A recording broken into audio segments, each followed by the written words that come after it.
ಹೈದರಾಬಾದ್ನಲ್ಲಿ 352 ಕೆಜಿ ಕೊಳೆತ ಕೋಳಿ ಮಾಂಸ ವಶ. ಹೋಟೆಲ್ಗಳಿಗೆ ಹಳಸಿದ ಮಾಂಸ ಪೂರೈಸುತ್ತಿದ್ದ ಖದೀಮ ಅರೆಸ್ಟ್. ಭರತ್ ನಗರದಲ್ಲಿ ಅಕ್ರಮವಾಗಿ ಕೊಳೆತ ಮಾಂಸ ಸಂಗ್ರಹಿಸಿ ವಿತರಿಸುತ್ತಿದ್ದ 66 ವರ್ಷದ ಸೂರಜ್ ಪಾಲ್ ಎಂಬಾತನನ್ನು ಟಾಸ್ಕ್ ಫೋರ್ಸ್ ಅಧಿಕಾರಿಗಳು ಬಂಧಿಸಿದ್ದಾರೆ. ಆರೋಪಿಯು ಆಹಾರ ಸುರಕ್ಷತಾ ಪರವಾನಗಿ ಅವಧಿ ಮುಗಿದಿದ್ದರೂ ನಿಯಮ ಉಲ್ಲಂಘಿಸಿ ಸ್ಥಳೀಯ ಹೋಟೆಲ್ಗಳಿಗೆ ಕಳಪೆ ಮಾಂಸ ಸರಬರಾಜು ಮಾಡುತ್ತಿದ್ದ ಎನ್ನಲಾಗಿದೆ. ಖಚಿತ ಮಾಹಿತಿ ಮೇರೆಗೆ ದಾಳಿ ನಡೆಸಿದ ಅಧಿಕಾರಿಗಳು ಸುಮಾರು 352 ಕಿಲೋಗ್ರಾಂಗಳಷ್ಟು ಹಳಸಿದ ಮತ್ತು ಆರೋಗ್ಯಕ್ಕೆ ಹಾನಿಕಾರಕವಾದ ಕೋಳಿ ಮಾಂಸವನ್ನು ಪತ್ತೆ ಹಚ್ಚಿದ್ದಾರೆ.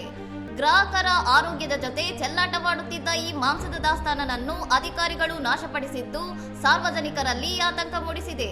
ಬಂಧಿತ ಸೂರಜ್ ಪಾಲ್ನನ್ನು ಹೆಚ್ಚಿನ ತನಿಖೆಗಾಗಿ ಸನತ್ ನಗರದ ಪೊಲೀಸರಿಗೆ ಹಸ್ತಾಂತರಿಸಲಾಗಿದ್ದು ಆಹಾರ ಸುರಕ್ಷತಾ ಕಾಯ್ದೆಯಡಿ ಪ್ರಕರಣ ದಾಖಲಾಗಿದೆ. ಇನ್ನಷ್ಟು ಸುದ್ದಿಗಳಿಗಾಗಿ ನೋಡ್ತಾ ಇರಿ ಸೌರಂ ಟಿವಿ.